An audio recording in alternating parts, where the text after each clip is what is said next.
Hey, how you doing today, SA? Welcome to the barrio, man. Today we're going to talk about stuff like the art of going your own way. How about, some people call that like TAOGYOW. Hey, where you going?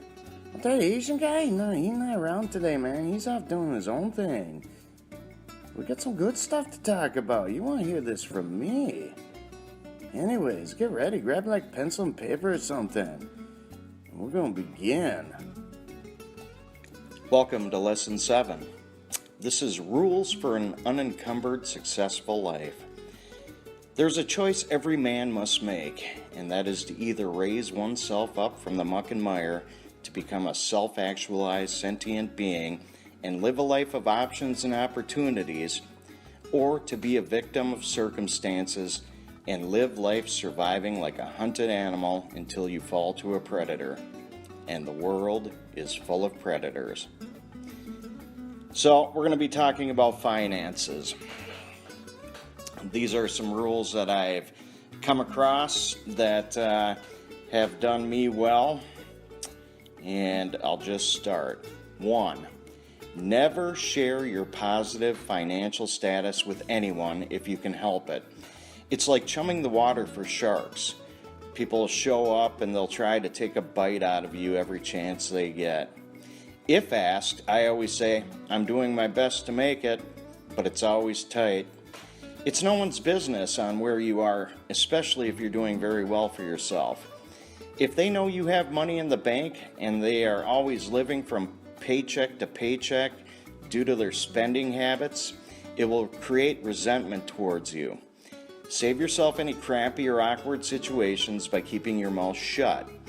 However, if you find yourself in a bad financial situation due to circumstances beyond your control, don't be afraid to ask for help and be willing to accept no as an answer without any resentment.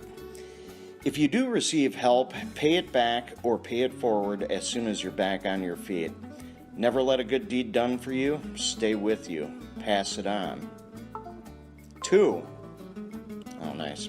Hold on. Stupid iPhone. 2. You should be your only dependent unless you have children.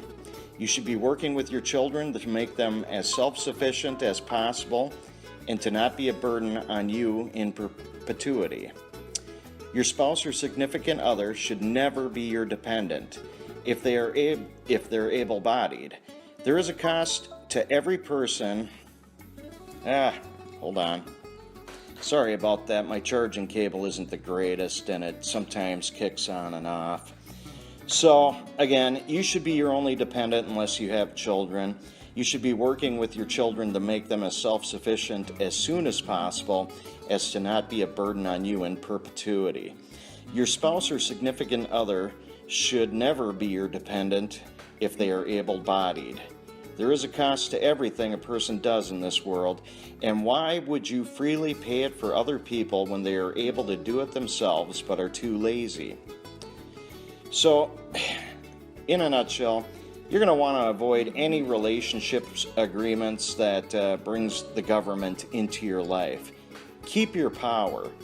A woman has 6 words after you're married, and you know you're fucked when you start hearing the first 3.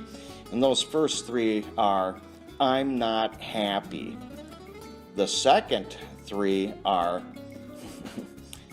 I want a divorce, which is 4. But whatever, I'm divorcing you. 3 words right there. If you keep your power, you have 3 words. 3 words is all you need in any kind of a bad relationship, especially if you're cohabitating. And those 3 words are, there's the door. And that works with your children, that works with your spouse, and, or your significant other, I should say. Your spouse might have a lawyer behind her. But girlfriend, whatever, boyfriend, there's the door. You don't like it? Get the fuck out. All right, that brings us on to number 3. Never co-sign for anyone on a loan as it makes you a responsible party. If the other person can't get a loan without you, then it's not your problem. You know, you've had to figure it out and make your own way. Share knowledge, but never enslave yourself to another person's problems, especially financial ones. It's like a drowning person. You might think you're throwing them a lifeline, but it gives them no incentive to change their own circumstances when you're constantly bailing them out. So never co-sign for anyone on a loan. Don't co-sign on student loans for your children. Educate them what a racket college is. You know, do you want to live a life of poverty? If you do, co-sign for as many people as you want. That kind of goes into this one.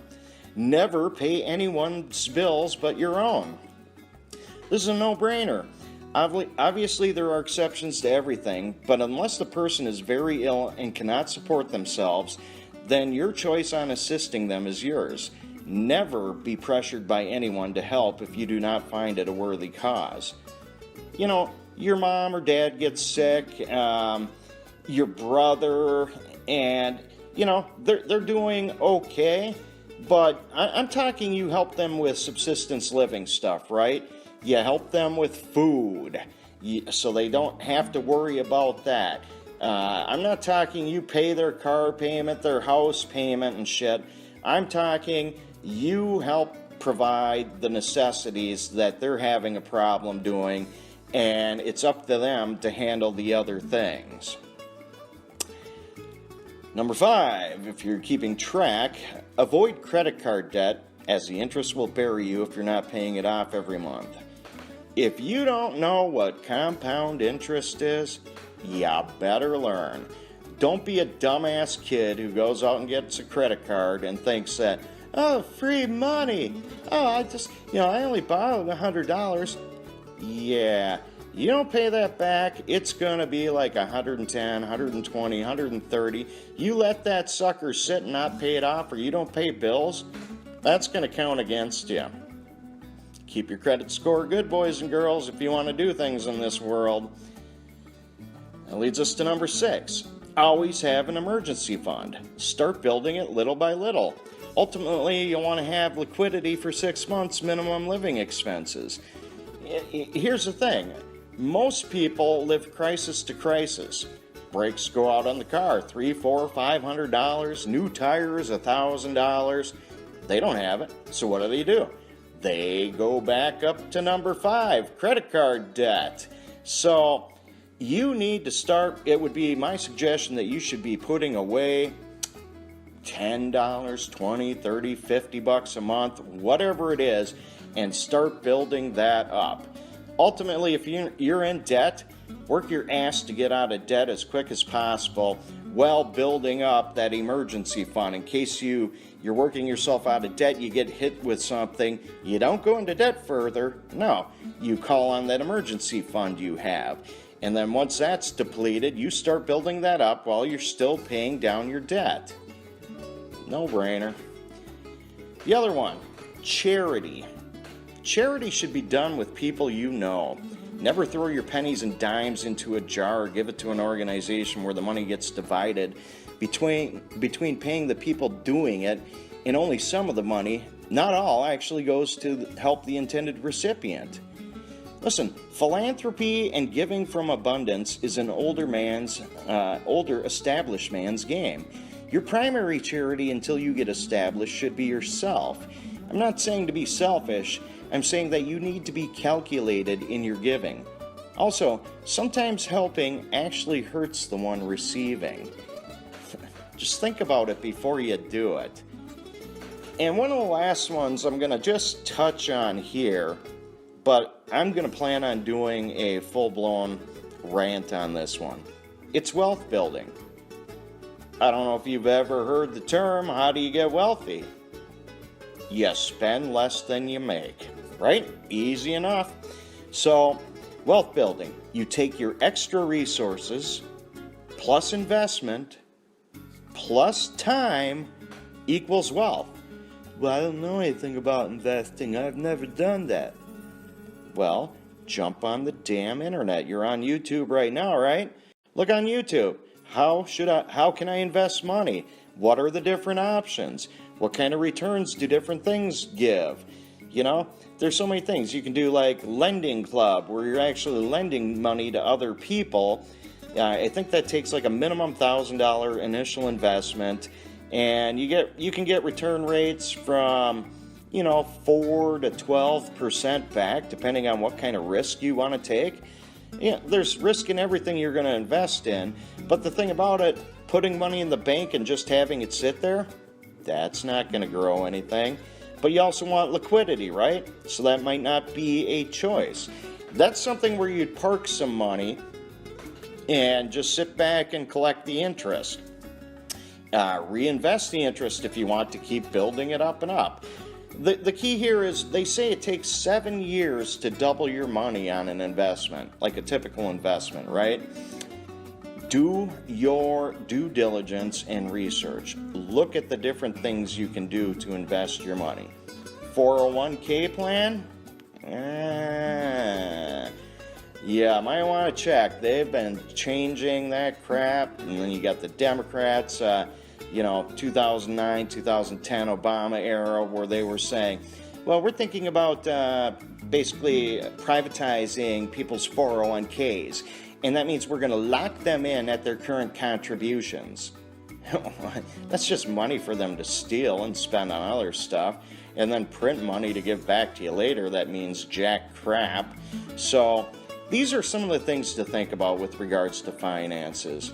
There's many more. I'm sure I'll touch on them, but I wanted to start out these rules. Again, let's just recap. Never share your financial status with anyone. You should be your own dependent unless you have children. Never co-sign for anyone on a loan. Never pay anyone's bills but your own. Avoid credit card debt.